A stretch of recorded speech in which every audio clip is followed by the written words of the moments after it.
The National Museum of Funeral History presents The Final Curtain Never Closes. I'm your host, Genevieve Keeney-Vazquez, the president and CEO of the museum. Today I have a fascinating guest, and what's interesting about it is because she preserves bugs, basically. I do. Today I'm joined by Ashley Worhol. Hello. With Testament Designs. Yep. And of course, I was asking my daughter, hey, do you know anybody who I could bring onto my show? Because I'm always looking for guests for The Final Curtain Never Closes. And there's so many fascinating stories out there that people can be telling. And when she says, I have this wonderful guest, her name's Ashley Worhol. And the first thing I said is she related to Andy Warhol? And I am. Oh my gosh. Yeah. I can't believe it. Obviously, it is a last name that everyone recognizes, and they always almost are fearful to ask because they assume it's a no. So whenever me or my dad or my mom say it's a yeah, well, me and dad, well, yeah, I guess her too, but say yes, they're fully shocked and surprised. And kind of the way that relationship is attached is Andy is my distant cousin. So my grandfather was one of the only brothers that actually spelt his last name with an O, although his birth certificate is actually an A.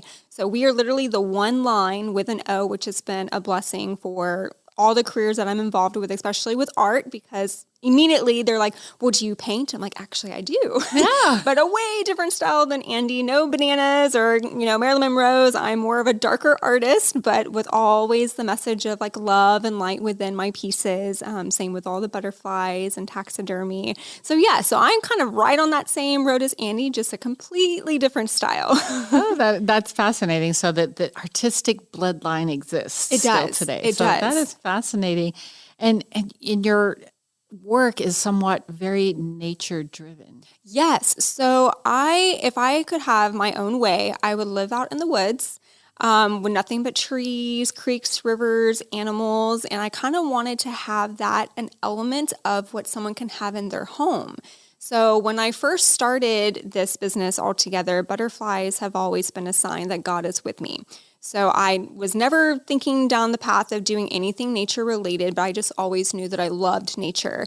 And there was a situation to where I was actually in a toxic relationship, and I was outside at my parents' house and I was praying and I was asking God, like, I need a sign of self-worth, self-love, like the courage to move on and just stand up for myself. And the moment I did that, a monarch came and landed on my nose. Wow. So that was kind of my sign of, okay, God, you're there, you're listening. And I've had many experiences when it comes to faith, spirituality, whatever you want to call it, through meditation and prayer. And after that experience, I knew I wanted to do something with butterflies. And since I'm already an artist, I wanted to show the beauty of life after death. So I did a ton of research of who I wanted to work with. So I found sanctuaries. I found the companies that museums use. So that way I knew that whatever specimen I received, I knew that it passed due to natural causes. That was extremely important to me, as well as a lot of people who are collectors, right? Mm-hmm. And so I started this process, and it's kind of funny. The first butterfly I ever received, I thought, you can just open the wings? Sure. No. So that was an extremely expensive lesson to learn. So there is a whole process, which I'm sure we'll talk about. But after going through that, my better half and I, we actually now raise butterflies. So we raise swallowtails and monarchs. So our backyard sanctuary is just full of them constantly. We have separate habitats. So one fun fact of butterflies is even though they're technically the same species, although there's different kinds, they will fight each other. Oh. So monarchs and swallowtails, monarchs are, I don't know the best way to describe them. They're very chill. You can pet them, you can hold them, you can move them. They do feel squishy. So we literally take from egg all the way to caterpillar to the chrysalis, and then we release them. And I've always wondered if they would come back, and they do. So they'll come back and they know that they were loved here and they leave us their babies. But with swallowtails, you can't really handle them as much. So they actually have a defense mechanism to where when they feel threatened, they have these orange little antennas that pop up and they spray. So there is a very foul smell that comes out of swallowtail caterpillars, which the first time we smelt that, we were like, what is this? Like, oh, one, I'm like, okay, well, is this dangerous? Like, so it's interesting to see the difference between something that is so similar and unique. They still have their own ways that they handle themselves in nature, their own defense mechanisms. And with swallowtails, another difference, with monarchs, their chrysalis can last for weeks and then they hatch. When it comes to swallowtails, they can stay in their chrysalis for years. It's honestly up to them. And we did have one that we just kept. We kept waiting and waiting. It went through summer, it went through winter, it went through summer, it went through winter, and it finally hatched. So if you ever see swallowtail chrysalises, don't destroy them because they literally can come out whenever they want. When they're ready, right? Yes. So they might be a little bit more of the personality of the the butterfly genre, but yeah. So what's the average lifespan of? It is very short. It is. So with any of them, in all honesty, can last anywhere between 7 to 14 days. And some of them can also be diseased as well, which that is one thing when you raise them, it is very hard to watch. Because they have parasites, sometimes they just don't go into the chrysalis with all the nutrients that they need, and you can start seeing it decay from the inside. And they will have the last migration, which was typically when they go to Mexico. I mean, they can live up to months. So that's kind of the category area that you want to be in when you're a butterfly. You know, hopefully when they pass, they just come back in their next beautiful life. But we have actually raised some of the ones that they basically have defects. So they might hatch and maybe they have one less of a wing or their wing is crinkled. And it comes to the point where if they were in nature, they would literally probably pass that same day. They wouldn't last. They would be part of the food chain for something else. Do you have some of yours that actually will hatch and migrate to Mexico and come back? So no. So most of ours, and we'll kind of find them afterwards, they typically live the 7 to 14 days. Got it. And it also depends on the time of year as well. So last year, unfortunately, with the heat, we had way less than we normally do. And even the summer, typically butterfly season starts April, March, May, and heavy June, July, and around May, we weren't getting any eggs. And I was really nervous because monarchs were actually on the endangered watch list. And last year they came off of it. So that was really exciting. So for anyone who wants to raise butterflies, milkweed is the plant to go for monarchs and rue is for swallowtails. But we've had some that have hatched that would not make it. And I actually hand feed them. I have playtime with them. It's literally like a child. So, and they each have their own personalities. So my better half, Craig, him and I, we had a little girl and we named her Little Girl. And it was the cutest personality ever because whenever I would come up to the habitat, she knew what was about to happen and she would do little happy flutters. So if they kind of flutter their wings, it's like a happy, they recognize you. And she would just crawl in my hand. She would be super happy. She would eat from me. She would, rest on me. And then she knew when it was time to go back to be safe so predators couldn't get her. And then we would do the same thing. The next day I would take her out to flowers so she could get pollen, just be there, watch her. And you would think something just so special, to have such a big personality is just very exciting. So long story short, butterflies are very symbolic to me. Oh, that's fascinating. Yes. I mean, I never knew that a butterfly could have so much personality and almost be like a pet. It can. It absolutely can be. Yeah. And so when she passed away, do you still have her? I do. So she's special to you. She's very special. There have been only a few that I've actually made a piece out of, and they ended up going to homes that I knew would absolutely just adore them. They name them, they take care of them. The art piece, it's like their showpiece.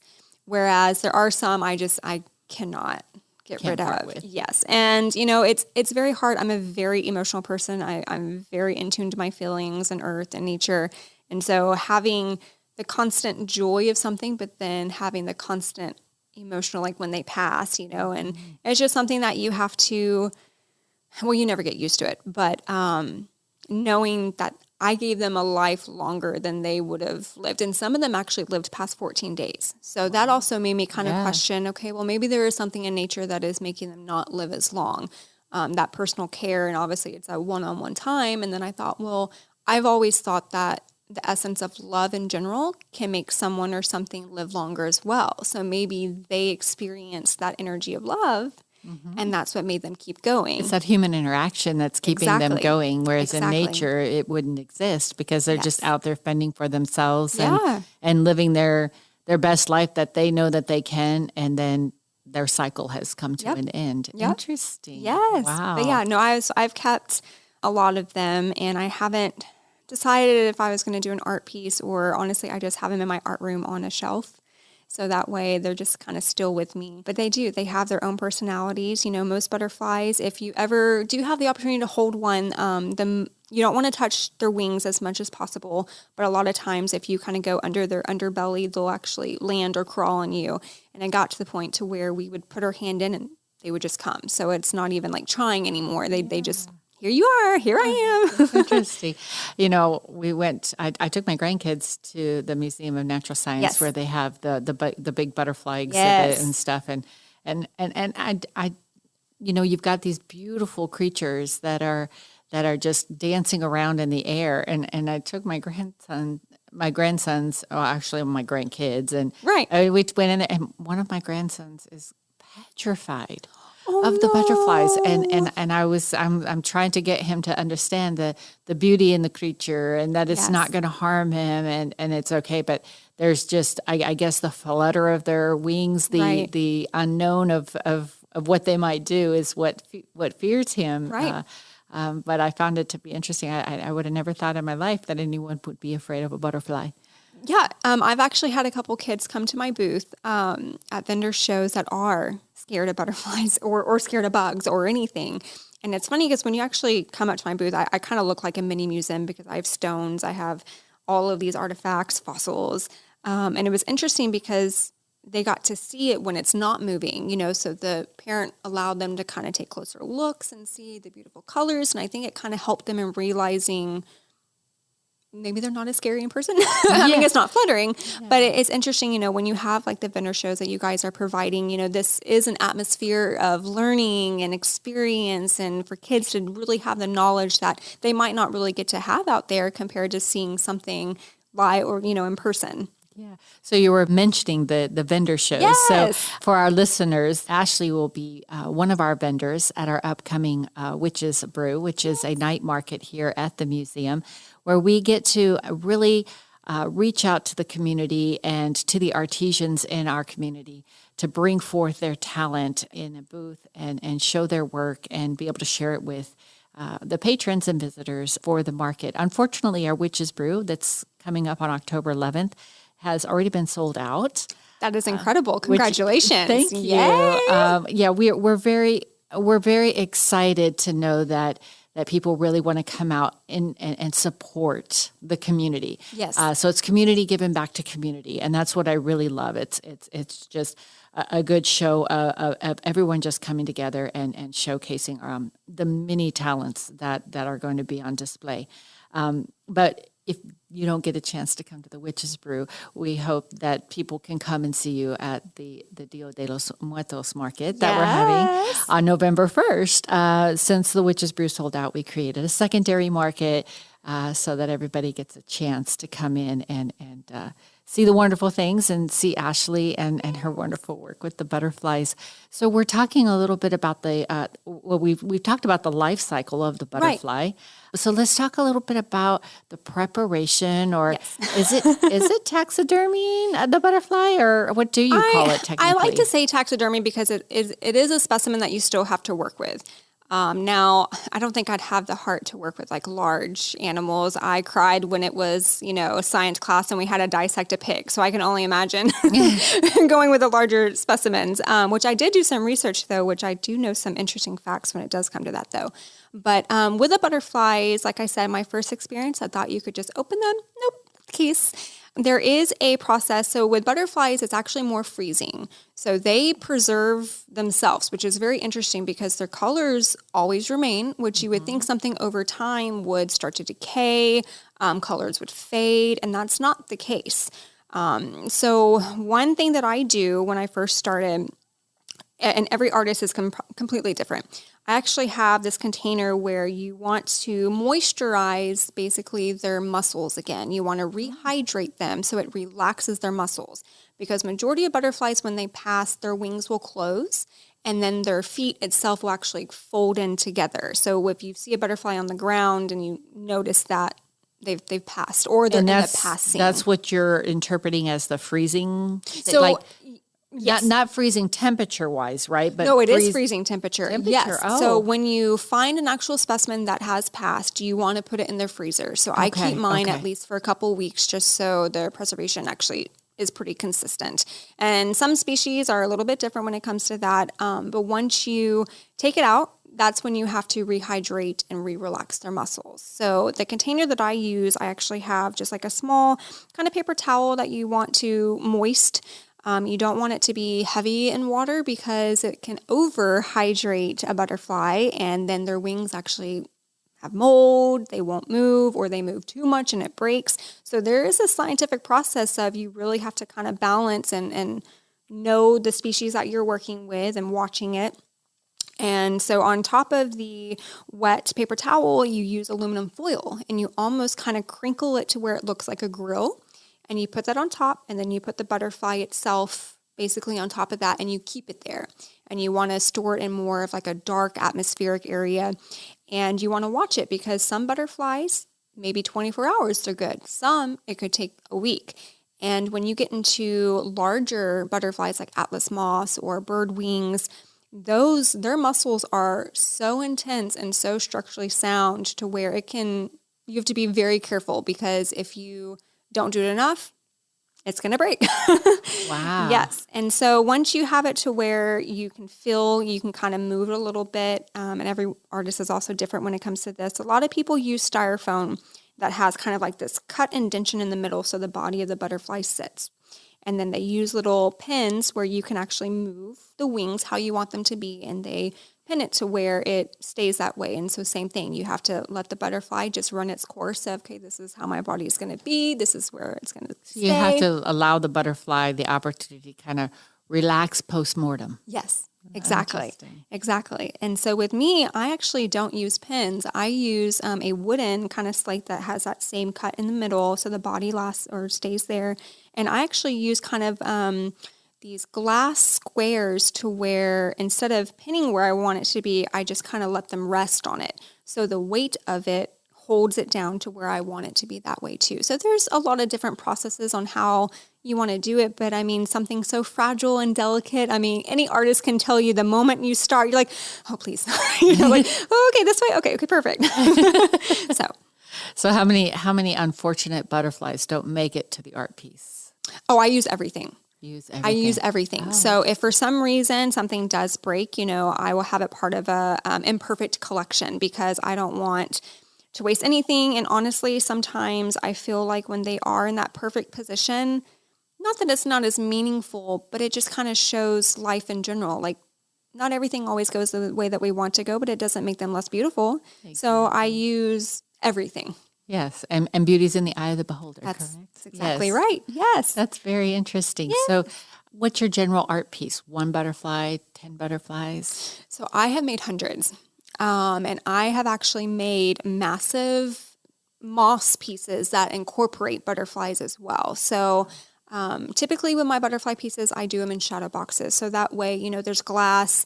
If you have kids, they're not trying to touch them. Right. But I have done some open-end, massive art pieces with them as well. The biggest thing I would say, if someone has something like that, just don't keep it in the bathroom, because humidity will actually affect the wings, even if you have an art piece. So that is something good to know if you are a buyer. Most shows, I typically have a collection anywhere between 20 to 30. And then one of the collections I'm working on now, ironically, is incorporating how bugs and butterflies actually resemble the human body. So a lot of the backgrounds I use actually come from old medical books. And so it shows the veins. And so I'll show how a leaf bug, looks like they have veins on their body. So it kind of really shows that we are way more connected than people realize. There are stick bugs out there that look like leaves. It's just everything has a purpose in life. And I just think it's very interesting that there are so many elements that we are connected to. So do you only use butterflies, or are you going into more different type of insects? I am going into more different types of insects because those are more the same, freezing process compared to how butterflies are. That's where I feel comfortable. Yeah. But I have been interested, in kind of learning more because I did the Science Museum like you did, and they actually have a oddities and curiosities. Yes, I part. saw that. Yes, exhibit. which That I was so awesome. excited. Yes. And they have these large, beautiful creatures, and you see them posed, and I'm like, how did they get that animal in that position? Because I know that there is like a draining process, there's a skinning process.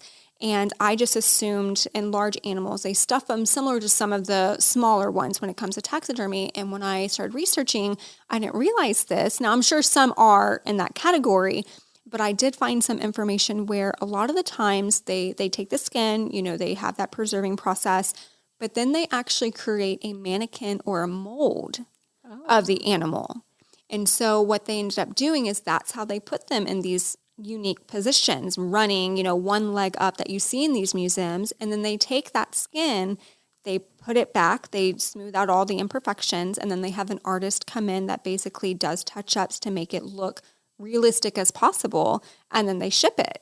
So now when I go back to the museum, I didn't really comprehend that those are actually underneath molds or mannequins. I thought that was the actual animal. It's just, I did too. It's basically the skin. Yeah. So, that gave me maybe a little bit more comfort, but yeah, exactly. But I thought that was just very fascinating because I never thought of taxidermy in that way, but now it makes way more sense because I always thought taxidermy was just a stuffed different level of embalming. To exactly, some and degree. some do that. Yeah. There are different ways you can go about it, but I've always wondered, like I said, with the positioning now it makes total sense. Yeah, exactly. So now you know how they position the animals. Exactly. Yes. Yeah, I was like you. I thought they just kind of like remove the organs from the animal so that there's no decay or decomposition that's going on, and then perhaps just kind of embalm the inside of the body and get it to preserve, and then dry it out, and then so you still have the body, which is not the innards of the animal anymore, and then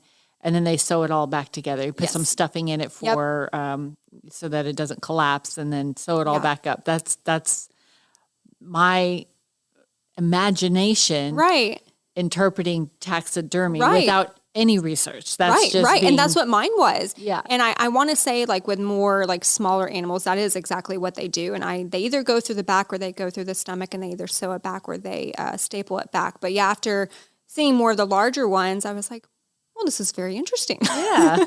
So they must have to use like a lightweight foam or something so that the larger animals aren't as heavy. Yeah, exactly. Yeah. It makes total sense. Yeah. Interesting. Yes. That is so cool. Wow. So I think, so how long have you been doing this? I mean, so full-time, 5 years. Wow. Before this, so I'm also a musician, a film composer, and before anything art, well, I've always done art. My degree is actually music composition, and I'm a trained opera singer. But I was a tennis pro, and so the art and the music was kind of, what I did on weekends, here and there when I can. And I had a knee injury that forced me to do art and music full-time, which is incredibly scary because as an artist, you're basically relying on other people to spend their hard earnings, hard work, and you never know when your next paycheck's coming. But I kind of took that leap of faith, and I was like, okay, God, well, like, this is what I've been wanting to do. Now, I wish the pain would have been removed, but that's fine. And I leaped into it. I just kind of dove right in. And I've been doing it 5 years. I've traveled all over the United States. I've partnered with tattoo conventions. I've partnered with Comic Cons, horror conventions, showcasing, because horror conventions, they love taxidermy. And so do tattoo artists. They actually have a lot of my pieces in their studios. Wow. So I've been very blessed to be able to showcase all of these. And, on the occasion, you'll have someone that's like, is that something dead? I'm like, yes, it is. Yeah. And it is beautiful. Yes, exactly. We find beauty in death. Yes. And you have to, you have to. Well, if you think about it, I mean, so many times people don't think about it, but they do subconsciously, or maybe they just don't want to talk about it. Right. But, death is a part of life. Absolutely. We will all succumb to death one day. We all experience death to some facet. Yes. But even it just goes to show that animals also, they die. Their seasons are much shorter. Their lives are much shorter than ours. But everything, even plants, they live and they die, and then they live again. It's just interesting to see that. So in the butterfly, we always say in the world of death and grieving, they always say that the butterfly is a messenger from a loved one who has passed away. So here at the museum, or even in the work that I do as a palliative nurse, our butterflies are very symbolic. We have a room at the hospital, and we call it the butterfly room. It's a room where the families can just it's like a living room setting where families can go and sit and just get a break from their loved one who's, just down the hall passing away. But they can just get away for a little bit. Right. But again, the butterflies are very symbolic in many ways. We as human beings, we exist within our body, and then we transition when we die. And some people believe we get our angel wings and we ascend into heaven. But we, like the butterfly, we have a transition. The butterfly is from a caterpillar to a butterfly, and we are a human into our spirit world. So there's a lot of symbolism there. Yes. And then, like I was saying before, they believe, like, if you see a butterfly in your garden or in your yard, that it's a message being sent from somebody who's passed. So it's interesting. So can you elaborate in more on the symbolism of the butterfly? Yes. So I am extremely spiritual. I am someone that asks signs from my angels on a daily basis. And I see butterflies literally every single day. On my way here, I saw a yellow butterfly. Aww. And when I taught tennis, I used to tell all of my coworkers, if I'm on the court with you, you'll see a butterfly. And they didn't believe me. Every lesson, there was a butterfly. And so it's one of those things where we all have this energy to where we can interact with whomever we wish. And I've gotten to the point now to where when I speak to my angels, I will ask them for a specific color for an answer, and I receive it. And what's very interesting, a story in regards to that, is when Craig and I were trying to buy our first home. I'm very stubborn. I'm very straightforward. Like, this is what I want. It's how it's going to be. I'm working on it. But when we saw this house, I prayed, for specific things, color and everything. And I remember one of the houses that we went to, I fell in love with it. And we were sitting in the car, and this butterfly goes in front of our windshield. And I said, Craig, what color was it? And he said, I think it was orange. And I just start crying. I was like, it's not the one. And he was like, what's wrong? And I was like, but I really wanted it. And he's like, no, it just means something better's coming. So we looked at all these houses. We went to this one. I walked in. This is home. I recognize this energy. This is where we're supposed to be. And we were currently in a apartment contract that still had 6 months. That was basically, and I just assumed we can get out of it. It'll be fine. We won't have double rent. So I prayed. I asked for these signs. I walk into the house and I see every sign I asked for, every single one. And I asked for extra. And so I'm telling Craig, I was like, this is it. This is it. And he's like, we'll see. Calm down. Don't get your hopes up. And it was not through realtor. It was actually through Open Door. And it was a very hard process. And we didn't get it. And I was like, okay, well, now I'm questioning my intuition. I'm questioning everything. And I went through actually a really dark depression because I'm someone who always follows the signs. They've always led me in the right direction. So months go on. It's like, Craig, this is the house. And they actually dropped the price.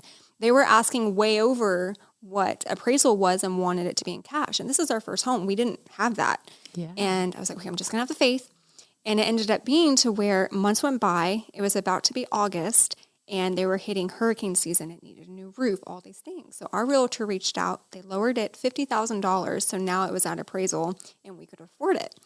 And long story short, we got the house, and it was exactly when our contract ended at the apartment where we would have had to pay double rent. And so it's one of those things of learning patience. You will have what you want.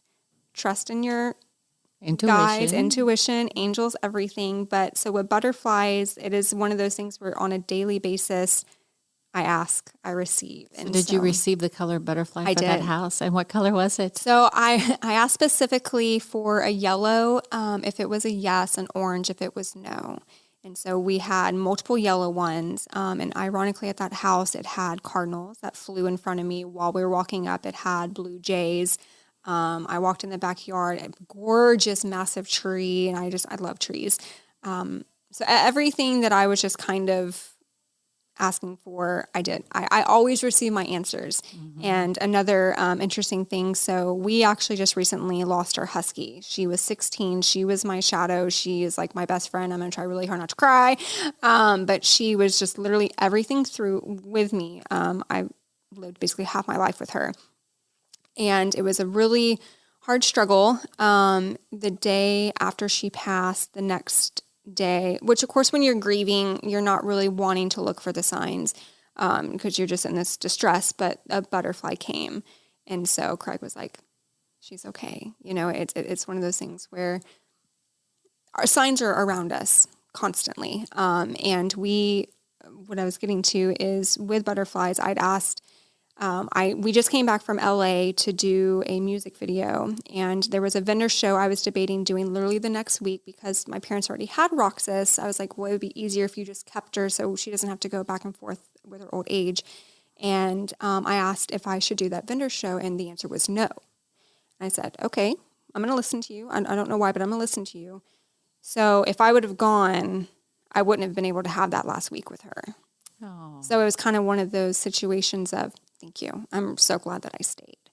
So there's signs if we are willing. So there's the symbolism of the butterflies. There's the transformation, the rebirth, the growth, I guess mainly for me, the transformation. But there is, life after death. There is butterflies for me just kind of symbolize that rebirth. They're your silent messengers. They are. Fluttering around in their beauty. Yes. Yes. That is so amazing. And you talk about listening to your intuition and listening to the signs, and I've experienced much of that myself. Yeah. And they also say that birds are also messengers. They are. Yes. And different species of birds are messengers as well. Yes. I was in a not a healthy relationship myself, and for some weird reason, I was always getting a bird knocking into my windows. Mm-hmm. And it was so frequent that it became, alerting. Like it was like trying to constantly tell me where. I mean, I'm one bird, okay, yeah, but 5 or 6 over a span of like a 6-month time. I kept thinking that this is my sister trying to tell me something. Exactly. And that I needed to listen to this intuition. Absolutely. And so it was really interesting. And thankfully that relationship has dissolved.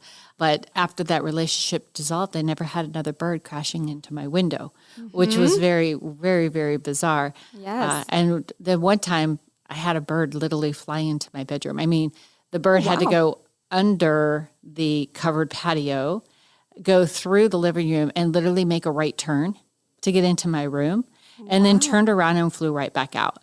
And I really can't remember what was going on in my life at that time, but I felt it was my sister just maybe coming in and saying hello to me. Make sure you're okay. Yeah, it was very, very moving. Yes. I'm like, it's okay for a bird to aimlessly fly into your house. It knew where you were. Yeah, but to literally get low enough to go under the covered patio and through the open door, and then make a right turn into the room where I was, and then abruptly turn around and go right back out. Exactly. That was just it was really bizarre. So maybe butterflies kind of take that same path, So yeah.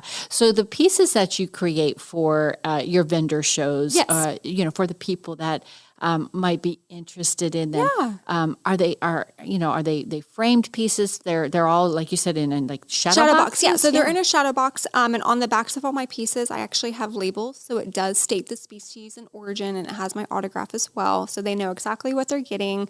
I do some also terrarium pieces, so jarred. I do jewelry, some resin stuff, but majority of my more show pieces are the larger shadow box framed pieces. And do you ever do any custom pieces? Of course. Yeah. Okay. Yes. So somebody has maybe found a butterfly that might have been part of their life for a couple of weeks that they have found, and they've been holding on to it in their room, but now they need to showcase it so it stays preserved forever in time and not get subjected to perhaps getting damaged. Exactly. Yep. I'm your girl.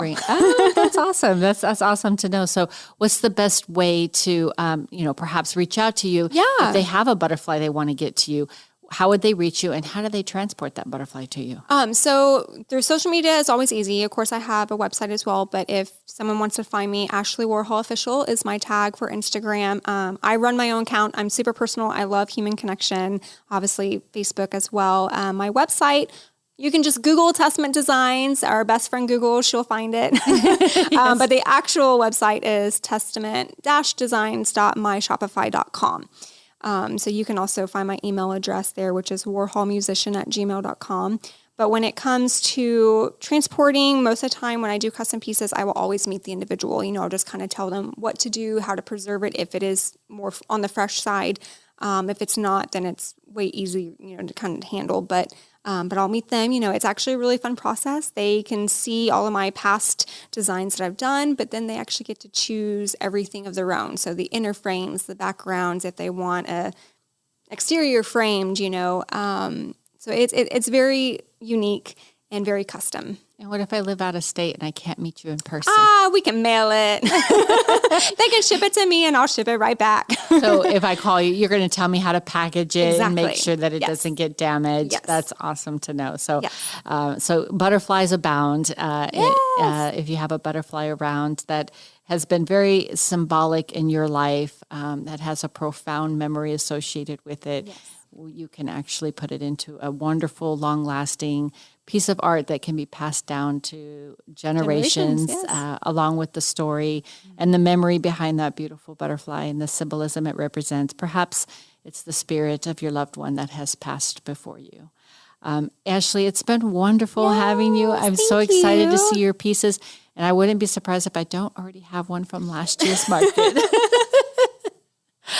Just build the collection. It's okay. I'll build the collection.